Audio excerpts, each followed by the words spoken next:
এইজোপা বহুত দিনতে ৰুইছিলোঁ আৰু এইজোপা আনিছিলোঁ মই গুৱাহাটীৰ পৰা আনিছিলোঁ।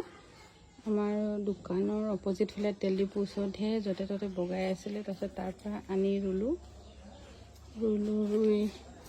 হ'ল ৰোৱা। তাৰপিছত এতিয়া চাওক ইমান ধুনীয়াকৈ এনেকৈ হেৰিত বগাই গৈছে। মোৰ এটা ইচ্ছা আছিলে মানে গোটেই ৱালটো এনেকৈ গ্ৰীণ কৰি দিবলৈ। এতিয়া চাওক গোটেইখিনি বগাই গৈছে। আহি চাই ভাল লাগিছে। গোটেইখিনি এনেকৈ গোটেই ৱালে গ্ৰীণ হৈ যাব। আৰু ৱালতো এনেই আমাৰ কালাৰ লগোৱা নহয়, মোৰ ইয়াত চব হেৰি হৈ থাকে। সেইটো কাৰণে এনেকৈ এইটো গোটেইখিনিতে বগাবলৈ দিম।